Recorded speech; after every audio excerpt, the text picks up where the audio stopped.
Assalamualaikum. Jangan lupa like, comment, and subscribe. Bye. Bismillahirrahmanirrahim. Assalamualaikum warahmatullahi wabarakatuh. Alhamdulillahirabbil alamin. Wassalatu wassalamu ala asyrafil anbiya'i wal mursalin wa ala alihi wa ashabihi ajma'in.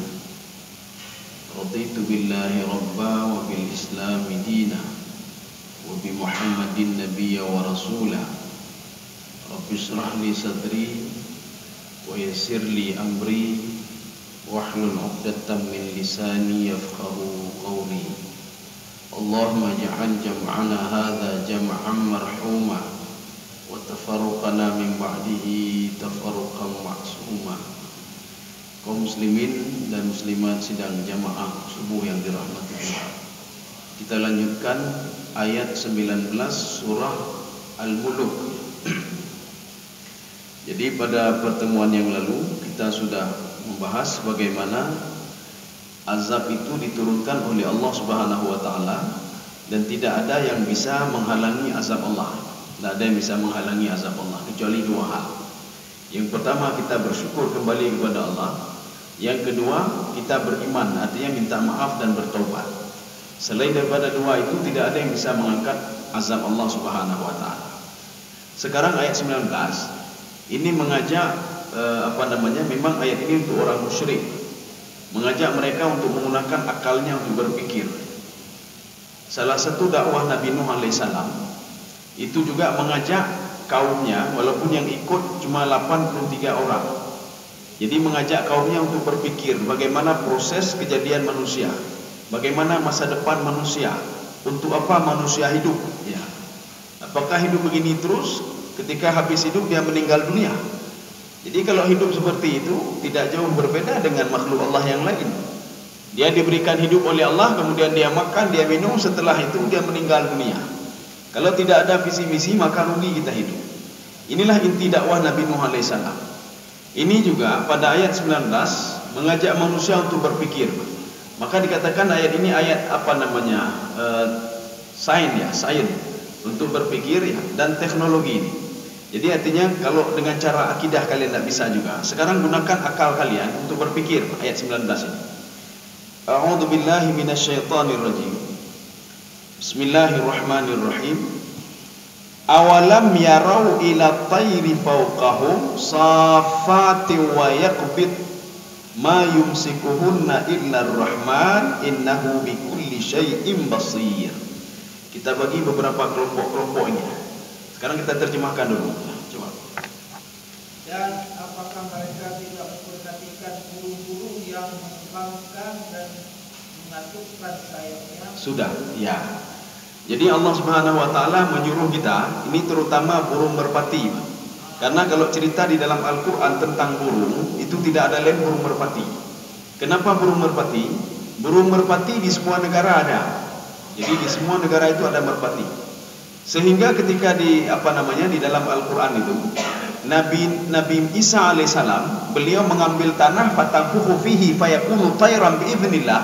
Dia ambil tanah kemudian dia tiup tanah itu menjadi burung. Burung yang dimaksud adalah burung merpati. Karena kalau burung lain nanti orang tidak tahu bisa menggambarkan burung apa itu. Makanya burung yang ditiup oleh tanah yang ditiup oleh Nabi Isa alaihissalam dengan izin Allah fatanfuhu fihi fayakunu tayran biidznillah, menjadi seekor burung, artinya burung merpati.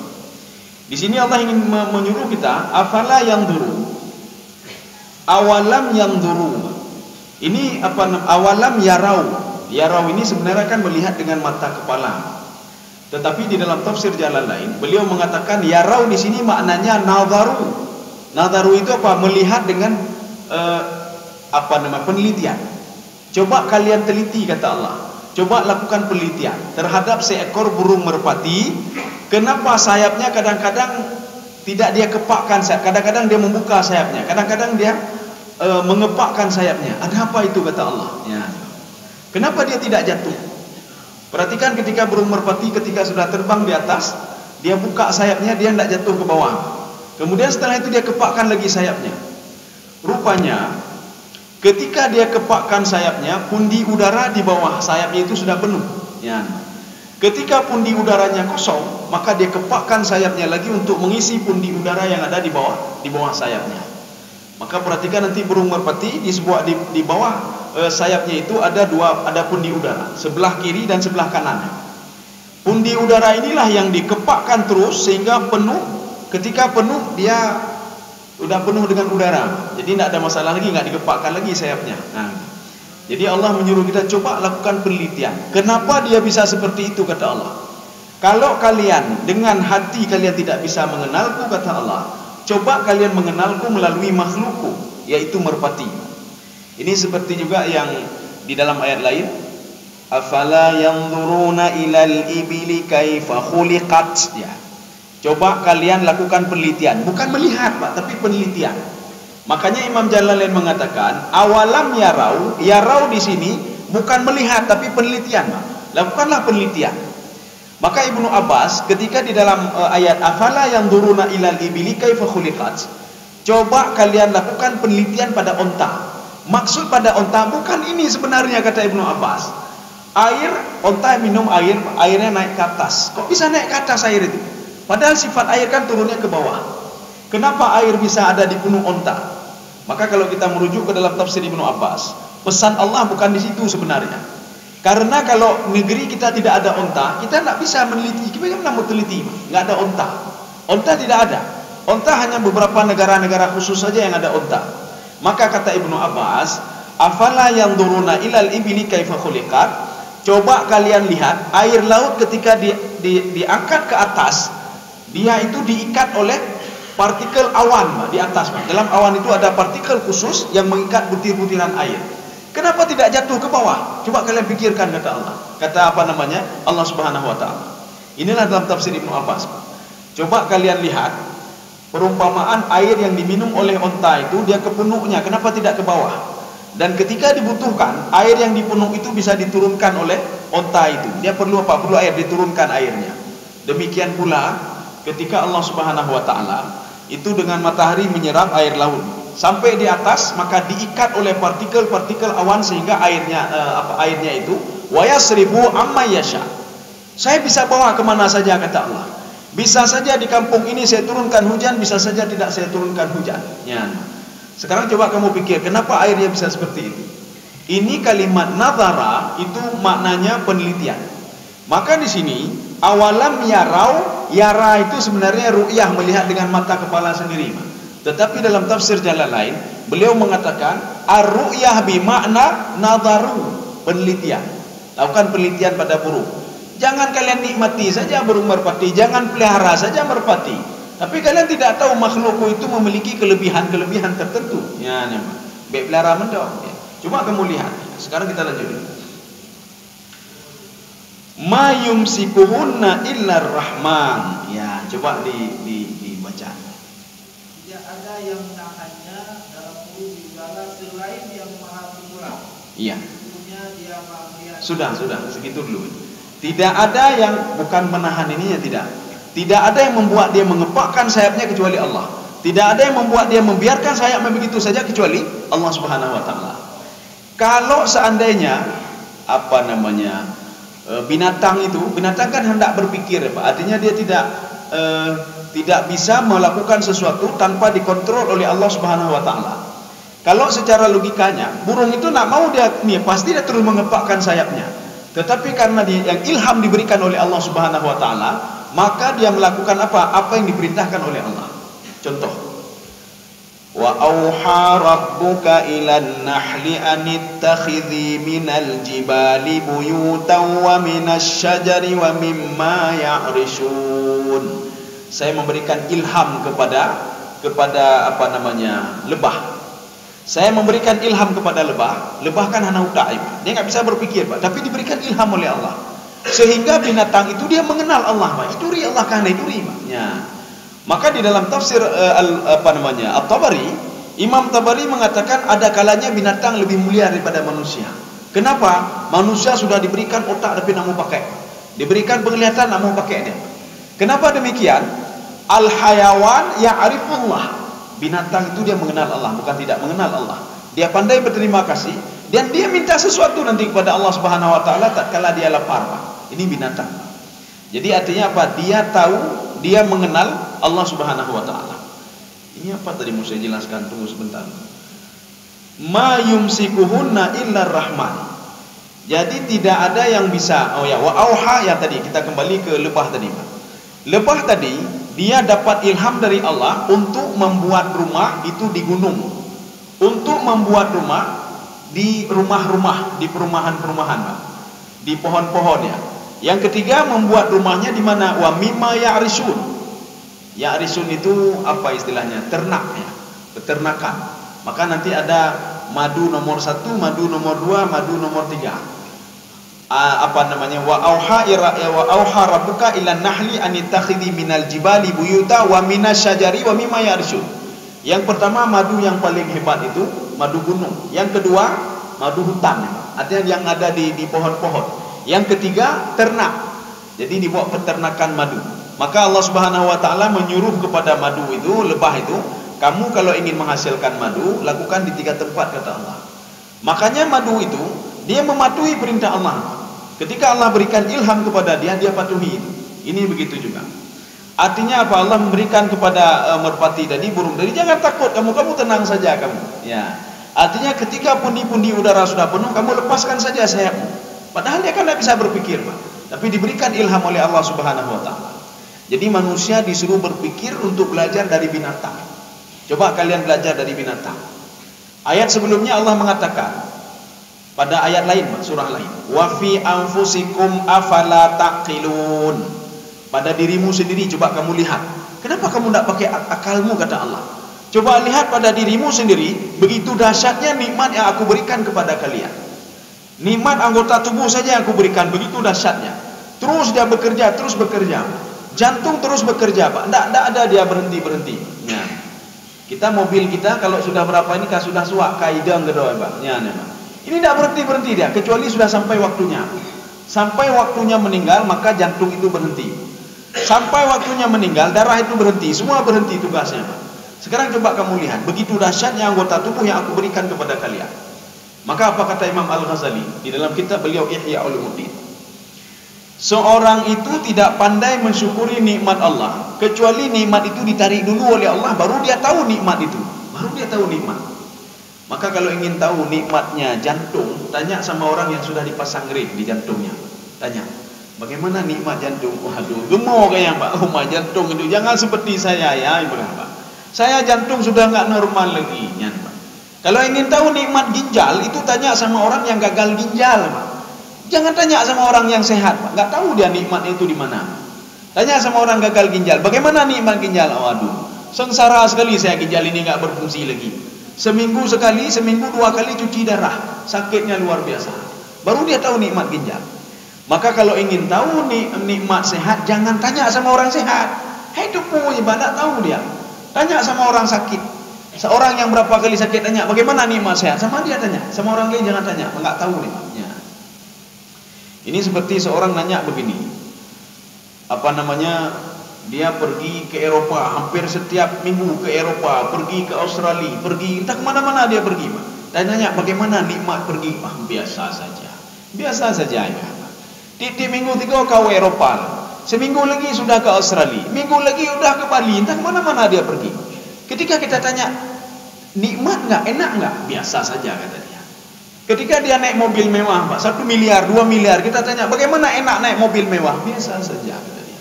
Tapi ketika diberikan penyakit oleh Allah, dipetakil oleh Allah, Pak, 1 minggu saja stroke, kena stroke ya, Pak.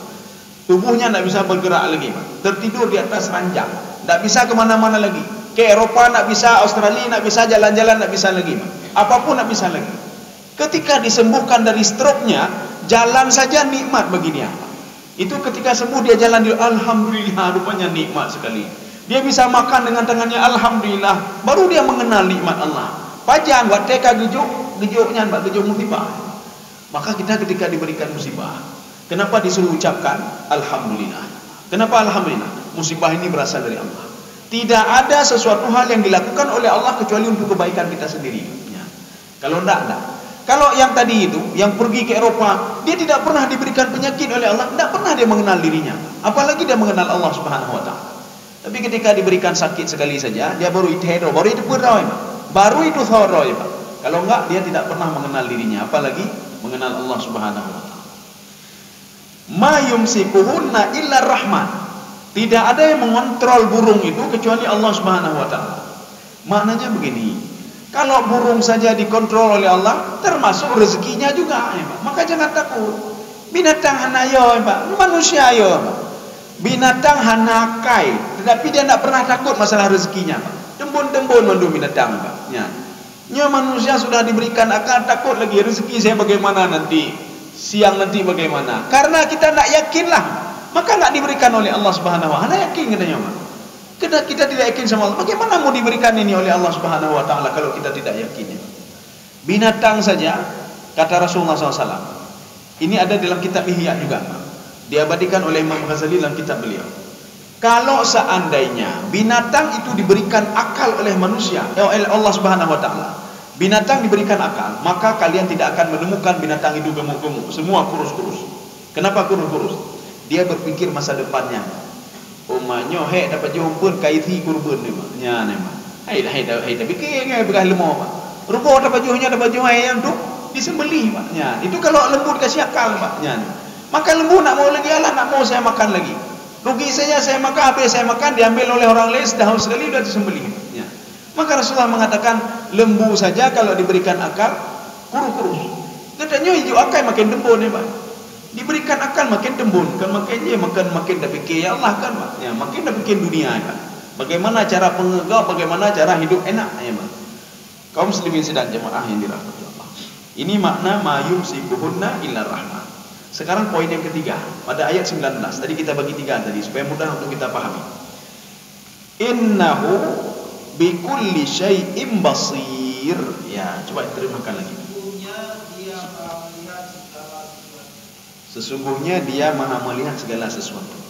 Perhatikan baik-baik ayat ini, ada ba di sini. Ba ini ba ilsak namanya. Maksud ba ilsak itu apa? Setiap detik pun apapun yang kita lakukan selalu terpantau oleh Allah. Ya, ini Pak. Selalu terpantau oleh Allah Subhanahu wa taala. Inilah yang dikatakan oleh Allah. Ini mungkin ada ayat kemarin ya, Pak. Alladzina yu'minuna bil ghaibi. Seorang yang masuk ke dalam surga itu, di hati dia ada rasa takut untuk berbuat sesuatu karena takut pada Allah. Ini apa namanya? Salah satu seorang yang dimasukkan ke dalam surga. Kalau dia tidak pernah takut, maka dia itu jangan pernah harap masuk dalam surga. Ini kalau tidak pernah takut, nggak pernah takut pada Allah Subhanahu wa taala. Yang ba di sini adalah ba ilsak. Ba ilsak itu apapun yang kita lakukan terus dipantau. Ilsak itu lengket, ilsak itu lengket. Sehingga kalau di dalam bahasa Arab, lem itu bahasa lasik namanya, Pak. Lem itu lengket. Kita ingin menempel kertas di dinding, tak bisa kita tempel tanpa lem, lengket. Demikian pula ini ba ini ba ilsak. Apapun yang kita kerjakan, kejahatan, kebaikan, sekecil apapun kejahatan itu, sekecil apapun kebaikan itu akan terus dipantau oleh Allah. Maka Allah mengatakan dalam Al-Quran, yauma tajidu kullu nafsin ma 'amilat min khairin muhdara wa ma 'amilat min su'. Ya, jadi ketika di padang mahsyar nanti dia bisa melihat kejahatan dia walaupun sedikit, kebaikan dia walaupun sedikit. Ini ba ilsak namanya. Jadi makanya ketika kita beriman kepada Allah, disitulah letak derajat kita itu tinggi. Pada suatu hari, ini ada di dalam kisah-kisah tasawuf. Ada seorang murid, dia itu masih masih kecil ya, masih kecil umurnya pun kalau dibandingkan yang lain masih senior yang lain. Tetapi sang guru lebih mencintai murid ini, dan murid ini lebih dilebihkan daripada senior-senior yang lain, sehingga membuat senior ini sama seperti kisah Nabi Yusuf alaihissalam. Saudara-saudaranya marah, kenapa sayang kepada hamba ilaina, lebih cinta kepada anaknya itu yang Yusuf dibandingkan cinta kepada kami ya. Ini begitu juga. Sehingga murid-murid yang senior bertanya, wahai Tuan Guru, kenapa Tuan Guru melebihkan dia, padahal kami yang senior, yang lama di sini adalah kami, yang lama menuntut ilmu ini adalah kami Tuan Guru. Maka Tuan Guru tadi ingin memberikan pelajaran kepada yang lain. Bukan aja kata Tuan Guru, sekarang berdiri semua, mana senior yang hebat-hebat kata Tuan Guru tadi, berdiri semua kalian di sini. Dan panggil juga anak yang tadi. Anda tahu begitu, Pak? Maka diberikan pisau mereka semua. Ambil, pegang pisau ini. Kemudian diberikan burung kepada mereka masing-masing. Apa kata tuan guru ini? Wahai murid-muridku, sekarang kalian patuhi perintahku. Tolong sembelih burung ini di tempat yang tidak diketahui oleh orang lain. Sehingga ketika kalian sembelih, orang lain tidak tahu kalau kalian sudah menyembelih di tempat itu. Murid yang lain mengatakan, wah mudah sekali ini. Ya. Akhirnya mereka berpencar semuanya. Ada yang ke gunung, ke tempat yang tidak pernah orang lain pergi. Akhirnya dia sembelih di situ. Setelah dia sembelih, saya sudah berhasil menjalankan perintah tuan guru. Kenapa? Karena saya sudah menyembelih di tempat orang yang tidak pernah lewat di tempat itu. Tidak tahu sama sekali, Pak. Yang kedua begitu juga. Ada yang di dalam di bukit, ada yang di dalam gua dan lain sebagainya. Setelah mereka selesai semuanya, rupanya mereka menunggu ada anak yang kecil tadi, Pak. Kok nggak siap-siap dia? Dia nggak siap-siap. Dia pergi ke sana, nggak bisa ke sana, akhirnya kembali. Burung tadi masih di tangan dia sama pisau tadi. Akhirnya tuan guru bertanya sesuatu. Kamu sudah sembelih? Sudah. Kamu sudah. Kamu sudah. Apakah kamu sudah mendengar nasihatku untuk menyembelih di tempat aman, tuan guru? Tidak ada yang tahu, tuan guru. Ya, bahkan tuan guru pun tidak tahu di mana saya sembelih itu. Yang kedua, begitu juga saya, tuan guru. Teman saya tidak tahu, tuan guru, kecuali tempat itu saya tahu ya, tuan guru. Orang lain tidak tahu, tuan guru. Sampai yang terakhir. Akhirnya yang kecil tadi diketawakan sama orang lain. Kamu tidak bisa berbuat dan patuh kepada tuan guru untuk menyembelih burung tadi. Tuan guru bertanya, kamu kenapa belum kamu sembelih? Wahai tuan guru, kemanapun saya pergi diketahui ya, tuan guru. Saya pergi ke sana diketahui, tuan guru. Saya pergi diketahui, tuan guru. Siapa yang mengetahui kamu? Allah Subhanahu wa taala. Ini ibadah aja, tuan guru, Pak. Makanya kata tuan guru, wahai senior-senior sekalian, kenapa saya lebihkan dia dari kalian semua? Dia ini sifat murakabahnya itu melebihi sifat murakabah kalian. Kalian tidak takut dan tidak teringat kepada Allah. Ini anak kecil ini, walaupun ilmunya minim, dia takut sekali kepada Allah Subhanahu wa taala. Dimanapun dia berada selalu dipantau oleh Allah. Karena murid tadi mengatakan begini, saya nak tahu, tuan guru, di mana saya menyembelih. Setiap saya pergi, Allah selalu memantau saya. Allah tahu apa yang saya lakukan. Tak mungkin tak diketahui ya, tuan guru. Ya, nih, Pak. Jadi kalau seandainya seorang itu yang disebutkan pada ayat sebelumnya, dia beriman kepada gaib, dia takut kepada Allah Subhanahu wa taala padahal dia tidak melihatnya. Dia takut kepada azab padahal dia tidak melihatnya. Orang ini akan diberikan derajat yang lebih tinggi dibandingkan yang lain. Kaum muslimin sedang jemaah yang dirahmati Allah. Sekarang kita lihat makna basir itu apa. Di dalam terjemahan, basir itu adalah melihat. Apakah melihat seperti yang kita ketahui makna melihat itu? Sekarang kita lihat ada dua pengertian saja. Pengertian pertama, yang dimaksudkan bikulli syai'in basir. Kenapa burung tadi seperti tadi? Kenapa? Oh ya, sebelum kita terangkan ini sedikit, Allah ingin menerangkan begini. Kalau Allah sanggup untuk mengontrol burung, sanggup mengontrol pergerakan burung itu, tangannya kedua sayapnya, apalagi azab yang lainnya. Yang kecil saja sanggup dikontrol oleh Allah Subhanahu wa taala. Kemudian rezeki juga berarti sanggup dikontrol oleh Allah. Azab juga sanggup dikontrol. Kenapa kalian tidak percaya kepadaku ketika aku menurunkan azab kepada kalian? Hebat. Karena sebagian orang begini, alah paneh putra nanti, paneh aja hebat. Burung saja perhatikan. Burung kenapa kalian percaya? Kenapa kalian percaya? Kan tidak ada sampai sekarang yang menyangkal. Kalau burung merpati itu dia terus mengepak saya, nggak ada apa, pasti dia berhenti sekali, Pak. Atau burung yang lain boleh juga berhenti sekali, kemudian dia terbang tanpa mengepakkan sayapnya. Tidak ada teknologi satupun, sains satupun yang membantah Al-Quranul Karim, tidak ada. Mereka mengakui semuanya. Kalau kalian mengakui itu burung itu saya yang ciptakan, kata Allah, saya ciptakan. Maka oleh karena itu kata Allah, yang kecil-kecil saya bisa saya pantau, apalagi yang besar. Apalagi masalah azab, kata Allah Subhanahu wa taala.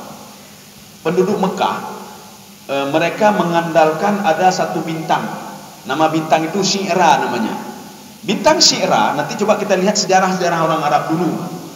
Mereka itu bisa tahu kalau sekarang laut pasang, laut surut, di laut banyak ikan. Dari mana mereka lihat? Dari bintang Syi'ra itu. Sehingga mereka menyembah bintang Syi'ra.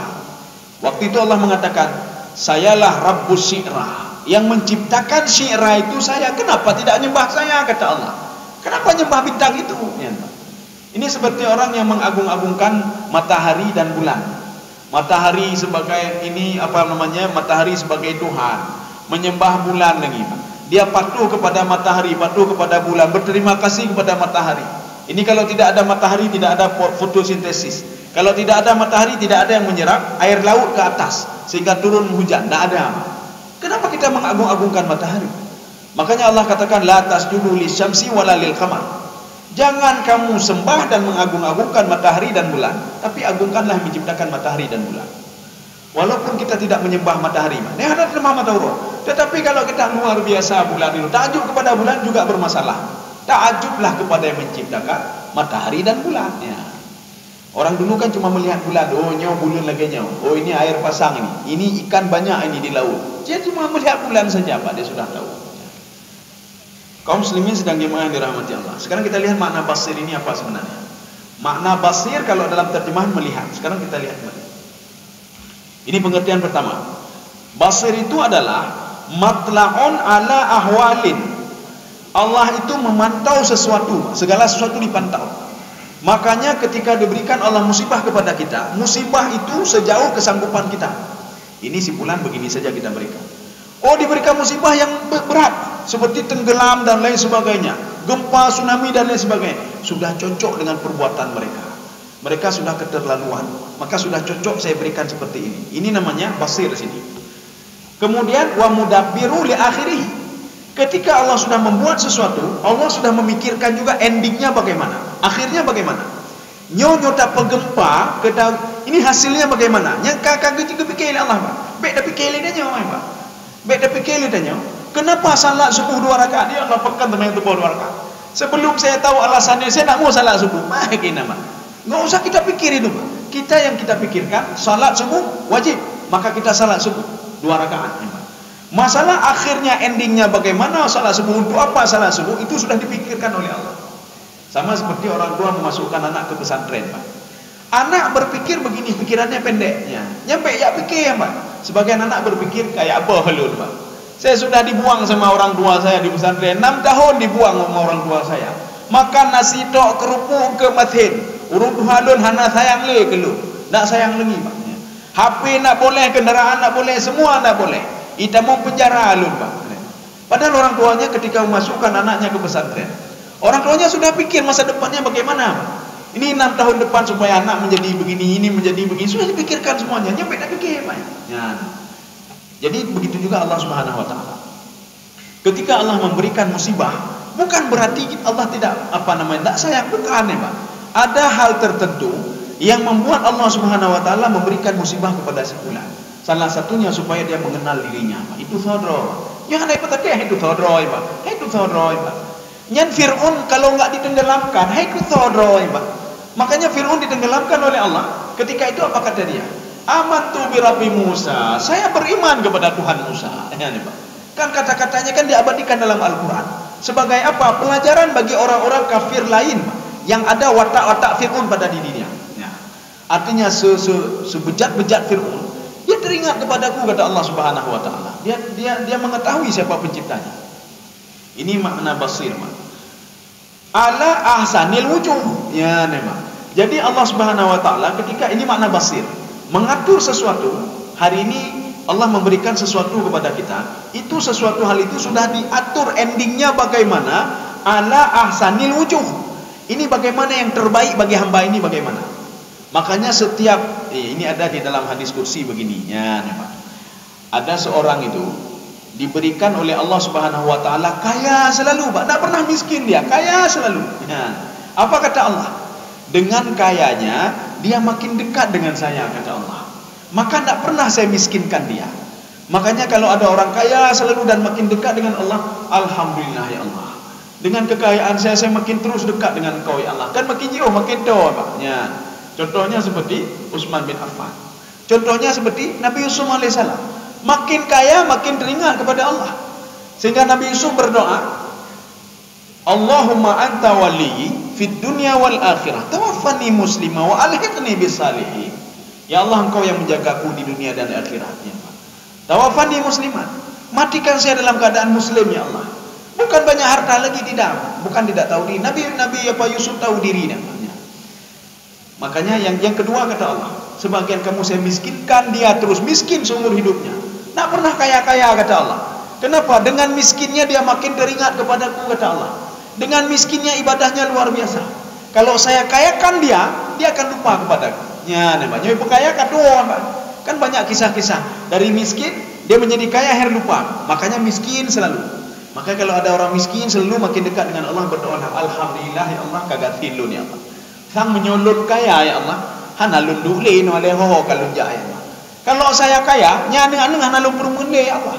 Kalau saya kaya, ibadah-ibadah tanam boleh ya Allah. Alhamdulillah dong katini ya Allah. Nyane. Kemudian yang ketiga, sebahagian kamu itu saya sehatkan dia. Nyane. Saya sehatkan dia, tak pernah sakit-sakit dia. Dengan sehatnya ibadahnya makin bertambah. Makanya ada orang sehat selalu makin bertambah ibadahnya pada Allah, alhamdulillah karena bersehat dunia Allah. Kalau ini kan sebagian orang kan terbalik, Pak. Ketika dia sehat, alhamdulillah ya Allah karena bersehat dulu, saya bisa korupsi balik, saya bisa ni korupsi pikir, Pak. Saya bisa menikmati dunia ini kan bersyukur aja, Pak. Ya. Jadi namanya alhamdulillah, makin kaya makin sehat dia makin dekat dengan Allah, makin hebat ibadahnya. Makanya enggak pernah diberikan sakit oleh Allah. Maka enggak perlu heran. Ada orang enggak pernah sakit seumur hidupnya. Kenapa? Karena kalau diberikan sakit dia akan oleng, goyang dia. Maka dia terus sehat selalu. Ada sebagian kamu kata Allah, sakit selalu dari lahir ke sakit. Kemudian sakit tapi sakit. Tetapi dalam sakit-sakitnya itu dia dekat denganku kata Allah. Kalau saya sembuhkan dia, ai duk le rumah leho kai ja. Anu-anu tai perumun le. Ya. Jadi makanya kalau ada orang sakit, alhamdulillah ya Allah kan dapat sakit lu ya Allah ya. Kalau dulu saya ribut dengan tetangga saya, ribut dengan istri saya, ribut dengan anak saya. Dengan saya sakit, tetangga sudah mulai datang ke rumah. Anak sudah merawat saya, istri juga sudah merawat saya. Apa halnya apa ininya kalau saya enggak sakit? Orang semua benci kepada saya. Alhamdulillah. Kaum muslimin sedang jemaah yang dirahmati Allah. Makanya kalau orang suruh sakit terus enggak pernah sembuh-sembuh, tapi dalam sakitnya dia makin dekat dengan Allah, maka berdoalah kepada Allah. Alhamdulillah ya Allah sudah Engkau berikan penyakit ini ya Allah. Dengan penyakit ini saya makin dekat dengan Engkau ya Allah. Ya. Kita kembali lagi, Pak. Ini makna basir yang pertama. Ini ada juga di dalam pendapat Syekh Tantawi dalam tafsir beliau Al-Wasit ya yang tadi pendapat tadi. Sekarang kita lihat pendapat yang kedua. Apa yang dimaksudkan basir di sini? Basir di sini adalah faya'lamul asya' ad-daqiqah al-gharibah fayudabbiruha ala muqtada ma yurid. Allah Subhanahu wa taala mengetahui sesuatu hal yang aneh, yang asing pada diri kita yang tidak kita ketahui, Pak. Kemudian diatur sedemikian rupa oleh Allah Subhanahu wa taala. Untuk apa? Untuk kita, Pak. Ya, Pak. Kita tiba-tiba dalam rancangan kita, ini kita buat bangunan begini, kita akan jadi seorang konglomerat. Rupanya tidak, Pak, gepu bangkrut oleh Allah, Pak. Gepu bangkrut. Maksudnya apa? Saya akan membawa kamu kepada lebih baik daripada konglomerat. Baik konglomerat lah kata Allah, baik konglomerat. Konglomerat nanti kamu itu bisa apa namanya? Kamu bisa berbuat maksiat, bisa berbuat, kamu tak cocok ke situ, Pak. Maka kamu itu diarahkan oleh Allah kemari. Ini basir namanya. Basir ya. Jadi Allah itu mengetahui apa yang cocok bagi diri kita. Maka jalankan terus ya, Pak. Maka sebagian orang mengatakan apa? Oh maka sengsara puasa yang Pak. Sengsara tak puasa. Pakon lep loro dah puasa. Na puasa lep loro Pak. Na tarawih lep loro. Na tabut lep loro. Na tabut sedekah lep loro. Sengsara ya, Pak. Padahal sudah disusun oleh Allah. Ini kalau seorang mau menjalankan skenario ini semua, dia akan menjadi begini kata Allah. Cuma kita yang tidak mau, Pak. Ini namanya juga basir namanya. Artinya jalankan terus apa perintah Allah itu. Karena Imam Jalalain mengatakan begini, fungsi hidup itu itulah cuma dua. Fungsi hidup kita dua, Pak. Ya. Yang pertama al-amru, yang kedua an-nahyu. Menjalankan perintah, meninggalkan larangan. Sehingga visi misi kita itu dua juga. Apa visi misi kita? Al-ibtila'u bil amri wal ibtila'u bin nahi. Kita sedang diuji dengan perintah. Perintah puasa sedang menguji kita sejauh mana kita patuh dan taat kepada Allah. Perintah bayar zakat. Perintah bayar zakat, kewajiban-kewajiban yang lain, Pak. Di situ Allah ingin melihat sejauh mana kepatuhan kita kepada Allah. Dan yang kedua, al-ibtila'u bin nahi. Kita sedang diuji dengan larangan-larangan. Apakah kita jauhi atau kita makin dekati, Pak? Kalau dua-dua ini kita patuhi, kita mematuhi perintah Allah, kita tinggalkan apa yang dilarang oleh Allah, aman hidup, Pak. Hidup ini aman, Pak. Tentram hidup kita. Yang membuat kita susah itu kita sendiri, Pak. Yang membuat kita gundah juga kita sendiri, Pak. Ya, Pak. Nyaka tutah dia makin banyak tutah, Pak. Kita sendiri yang membuat susah, Pak. Allah sudah memberikan ini jalannya, tapi kita tak mau, Pak. Jangan lupa salat, kita tidak mau juga, ya, Pak. Maka yang membuat susah itu kita sendiri. Jangan ribah orang lain, kita ribah orang lain, Pak. Jangan dengki sama orang, kita dengki sama orang lain. Dengan dengki sama orang lain yang membuat susah juga kita sendiri. Melihat tetangga kita, motor baru, ya, Pak. Hanya dengar dia gara-gara agak motor baru, Pak. Hanya dengar urusan, Pak. Gara-gara dengki sama orang lain, dengar hanya oleh, Pak. Ya, Pak. Kamu pergi banjara guna motor lagi nyanci ni, Pak. Katutah. Aja makin tutah, tak mau rumah tak kini, Pak. Gara-gara apa? Gara-gara dengki sama orang lain tadi, Pak. Ya. Tapi coba dia itu dengki, tidak ada apa-apa, tidak. Jalankan saja perintah Allah, tinggalkan saja apa yang dilarang oleh Allah. Obatnya sudah ada, tapi kita tak mau, Pak. Kita mau cari penyakitnya saja. Obatnya sudah ada. Ini apa namanya? Alternatif sudah ada. Kamu mau buat ini, kamu hasilnya begini. Kalau kamu patuh kepadaku, hasilnya begini. Kita tidak mau. Ya. Kaum muslimin sedang jemaah yang dirahmati Allah. Sekarang kita lanjut ayat ke-20. Amman hadzal ladzi, apa namanya? Amman hadzal ladzi huwa jundul lakum yansurukum min dunir rahman. Ya, segitu saja dulu. Nanti kita pisah-pilih lagi. Coba diterjemahkan, Pak. Atau siapakah dia yang menjadi tentara bagimu yang akan menolongmu selain Allah yang Maha Murah? Sudah. Ini kita tak paham juga ini. Apa maksudnya? Atau apakah tenteramu yang akan menolongmu selain Allah? Tentera apa bolehnya, Pak? Tentera apa ini? Ya. Maka di dalam ini dimunculkan begini. Itu bukan tentera sebenarnya. Ini memang kalimat jundun itu maknanya tentera. Makna tentera, kita jangan terbayang TNI ini, Pak. Ya. Atau TNI akan menolongmu, bukan itu. Bukan itu masalahnya. Ini jundun, dalam sebagian tafsir mengatakan jundun ini maknanya patung. Ada yang menafsirkan jundun ini maknanya penolong. Saya kalau tidak ada bapak itu, hidup saya susah. Maknya lagi apa? Atau saya kalau tidak ada bapak itu, saya tidak bisa kerja lagi, saya tidak diterima saya di mana saja. Anak saya tidak diterima kalau bukan gara-gara bapak itu. Rezeki saya kalau bukan gara-gara bapaknya. Itu jundun memang. Artinya apa? Yang menolong. Maka Allah mengatakan begini. Amman hadzal ladzi huwa jundul lakum. Apakah patung-patungmu bisa menolongmu tatkala aku turunkan musibah kepadamu? Apakah teman-temanmu bisa menolongmu tatkala aku turunkan musibah kepadamu? Apakah patung-patungmu bisa menolong ketika roh kamu saya cabut sakaratul maut? Tak ada yang bisa, kata Allah. Tak ada yang bisa. Tetapi masih kenapa kita tidak yakin juga kepada Allah? Yakin juga kepada makhluk lain. Padahal makhluk lain itu juga mati. Sehebat apapun iblis juga mati, Pak. Sehebat apapun jin juga mati, Pak. Sehebat apapun setan, malaikat juga akan mati, Pak. Malaikat apa nama Israel pencabut nyawanya umroh kada, Pak. Nyawanya umroh kada. Malaikat Rakhib dan Atid mengkritisi kita, Pak. Ini kita begini ini. Malaikat ini juga dikritisi oleh Allah Subhanahu wa taala. Maka di dalam hadis qudsi Allah mengatakan apa? Wahai malaikat, yang kamu catat itu belum tentu benar itu. Ya, Mbak. Malaikat mencatat amal ibadah kita bangun tahajud tadi malam, dicatat oleh malaikat. Si fulan tahajud 2 jam tahajud, ya, Mbak. Si fulan salat ini, si fulan baca Quran. Allah mengatakan, apa yang kamu catat belum tentu saya terima. Malaikat kan heran.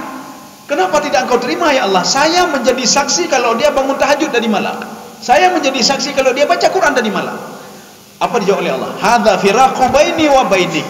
Itulah beda saya sama kamu, kata Allah. Ta'rifudz zahir wa a'riful batin. Kamu tahu cuma casingnya saja, kulitnya saja. Saya tahu isi hati dia, saya tahu. Maka ibadah dia ini saya tolak, semuanya saya tolak. Ya, nih, Pak. Ketika ditolak, malaikat tidak bisa buat apa-apa. Ketika itu ada seorang pemuda yang tidak dicatat apa-apa oleh malaikat. Kenapa? Bangun malam tidak, apa-apa tidak. Baca Al-Quran pun tidak. Bersedekah pun tidak, berjihad pun tidak, haji pun tidak, umrah pun tidak. Allah mengatakan kepada malaikat, uktubu li fulan hadza wa hadza wa hadza. Wahai malaikat, sekarang catat si fulan itu ibadahnya ini. Malaikat mengatakan apa? Ya Allah, dia tidak beribadah, dia tidak haji, dia tidak umrah. Saya menyaksikan sendiri dia cuma tidur saja, ya Allah. Dia tidak baca Quran, tidak bangun tengah malam, tidak witir, tidak tarawih. Apa kata Allah? Sama seperti kalimat tadi, hadza firaqu baini wa baini. Ini beda saya sama kamu. Kamu tahu casingnya saja dia itu tidak beribadah, tetapi saya tahu hatinya beribadah. Maka ibadah itu ada dua, Pak.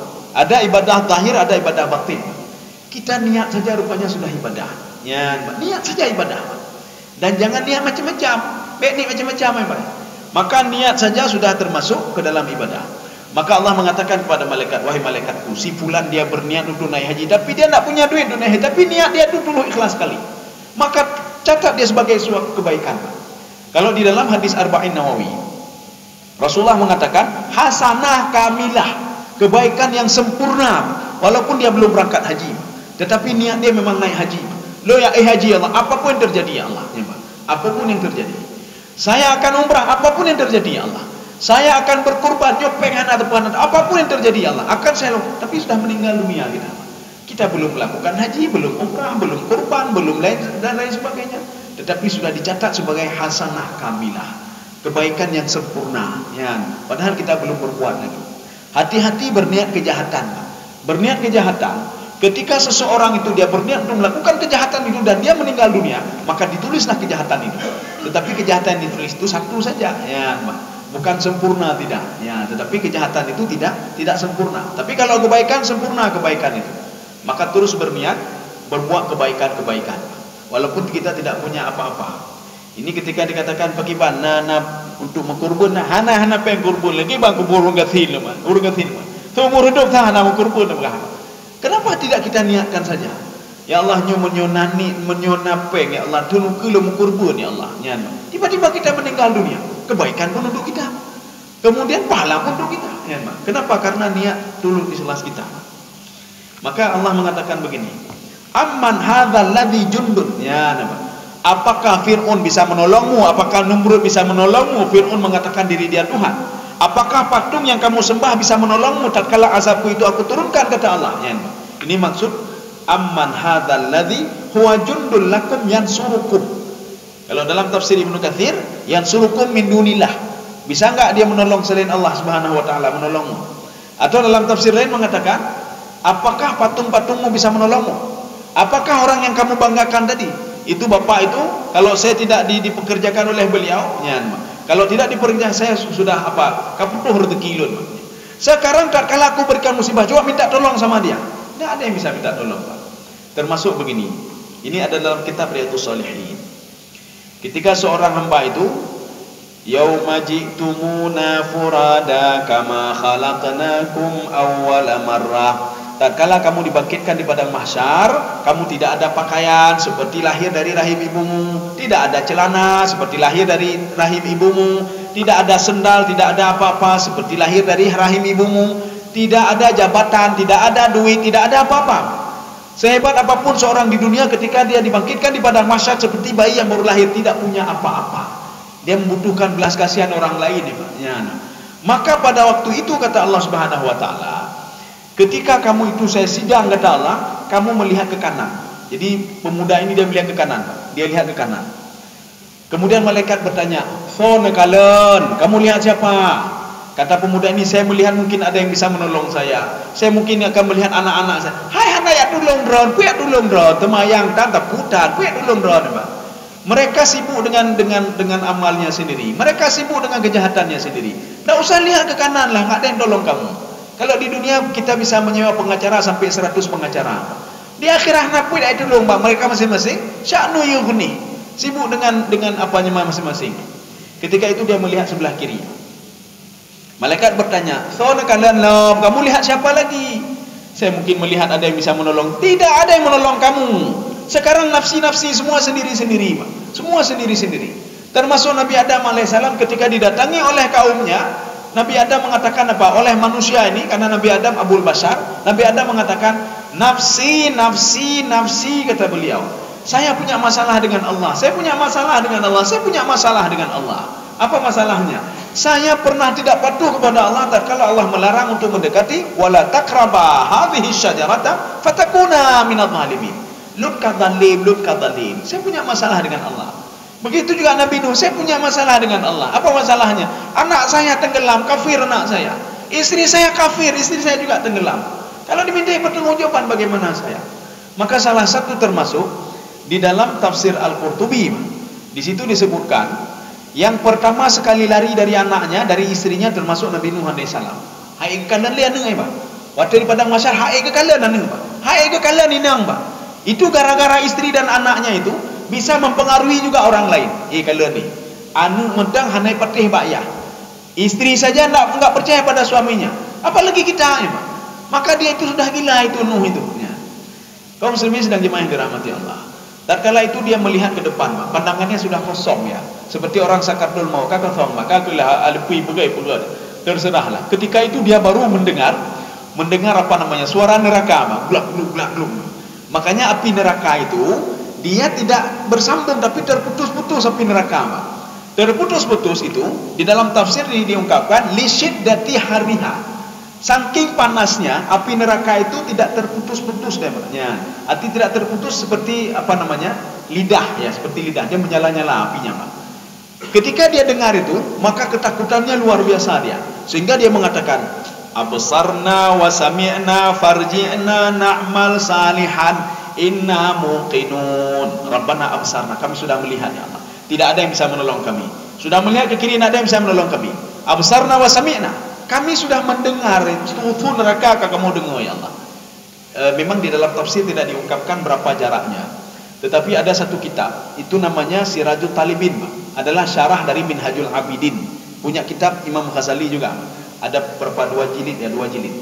Beliau mengatakan, jarak di mana manusia dibangkitkan dengan neraka jahanam itu 500 tahun perjalanan kaki. Tetapi 500 tahun perjalanan kaki itu sudah bisa didengar oleh manusia, Pak. Mereka bisa mendengarnya. Bagaimana suara neraka? Suara neraka seperti yang kita bahas pada pertemuan yang lalu, seperti suara keledai. Ya, nih, Pak. Suara keledai. Itu, Pak. Itu, Pak. Bubiraya itu, Pak. Walaupun nanti ada satu tafsiran lagi, suara keledai itu adalah suara orang yang akan masuk ke neraka. Saking ketakutannya dia, maka suaranya seperti suara keledai. Kaum muslimin sedang jemaah yang dirahmati Allah. Sekarang kita lanjut lagi ayat 20. Min dunir rahmat. Ya, ini kalau tanpa pertolongan Allah tidak bisa. Makanya jangan jauh-jauh dari Allah. Maksud jangan jauh dari Allah apa? Ketika dipanggil untuk salat maka salat terus. Kenapa kita kalau hal lain kenapa kita patuh? Kenapa tepat waktu? Kenapa salat tidak tepat waktu? Ketika asal langsung salat terus, Pak. Apa susahnya? Ya, Pak. Tinggalkan terus aktivitas. Kan tidak lama salat, cuma 5 menit. Kenapa masalah tender, masalah proyek, masalah dunia kita langsung sebelum apa sudah hadir di situ.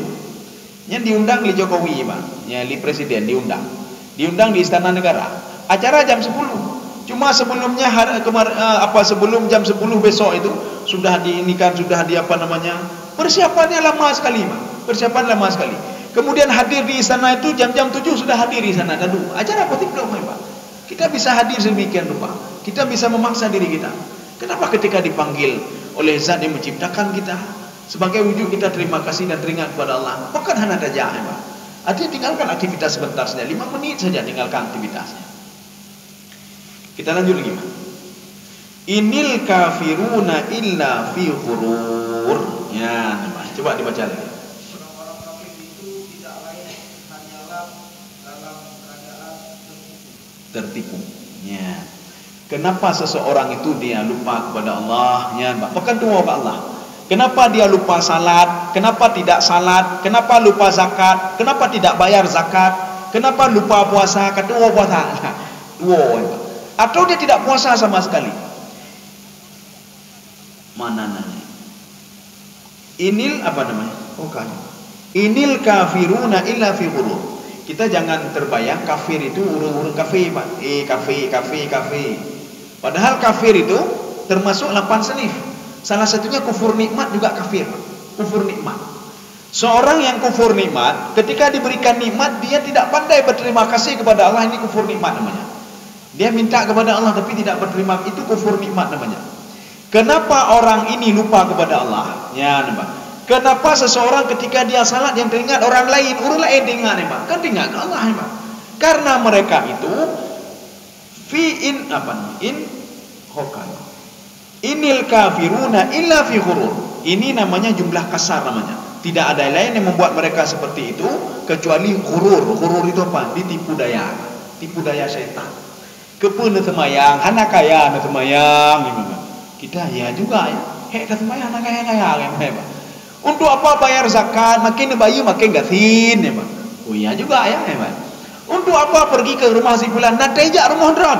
Nampak? Kepun aja rumah si fulan, nak tejak rumah dron. Maka kita berprinsip ketika Idul Fitri kan begitu, Pak. Kepun tejak rumah, nejak rumah tanya, nampak? Nejak apa tanya? Untuk apa bawa sesuatu ke rumah, nak teme rumah tanya, nampak? Kita selalu pikiran kita seperti itu. Maka syaitan membuat tipu daya. Untuk apa salat kalau kamu tidak kaya-kaya?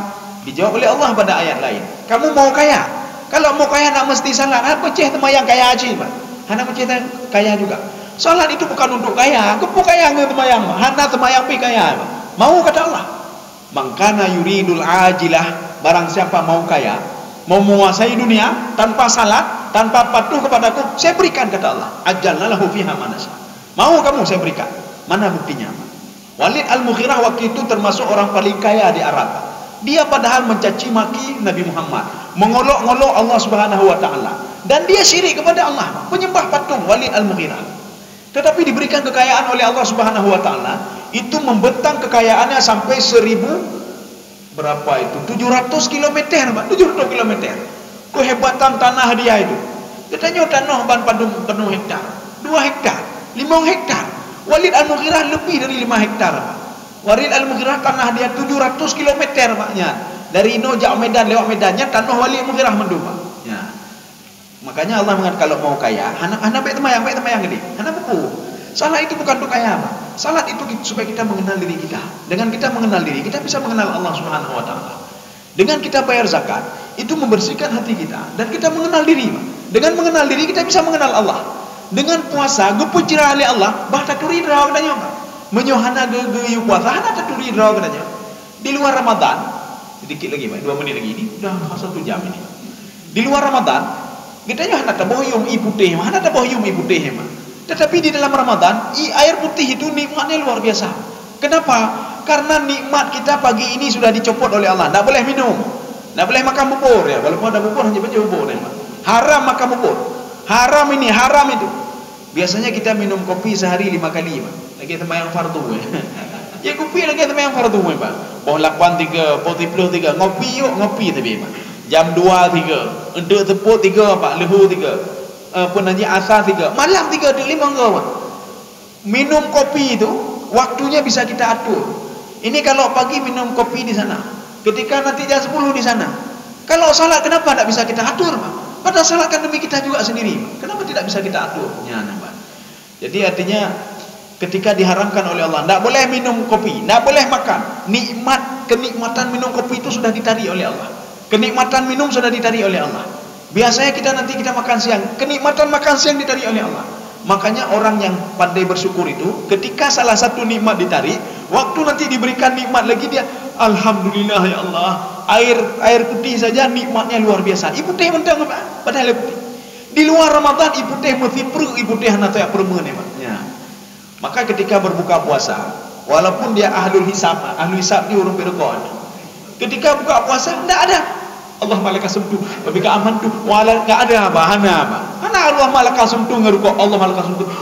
Bahana, Pak. Enggak ada dia baca zahabat zam'an wa bata'antil uruq hana, Pak. Pasti minum air dulu, Pak. Minum air dulu, baru dia bisa rokok, ya, Pak. Kalau dia itu perokok berat, enggak ada siap-siap kayak Allah malaikat sumtu, tapi keaman tu hana, Pak. Makanya nikmat itu nikmat air putih itu. Karena apa? Kita sudah dicabut nikmat pagi-pagi ini oleh Allah Subhanahu sampai nanti waktu berbuka. Saya rasa cukup sekian. InsyaAllah pertemuan selanjutnya kita lanjut. Wah, ini belum habis. Oh ya, sampai Ghurur 20. Nanti ayat 21 insyaAllah, besok pagi ayat 21. Mudah-mudahan ada manfaatnya bagi saya sendiri dan jemaah sekalian. Subhanakallah bihamdika asyhadu an la ilaha illa anta astaghfiruka wa atubu ilaik. Assalamualaikum warahmatullahi wabarakatuh. Terima kasih.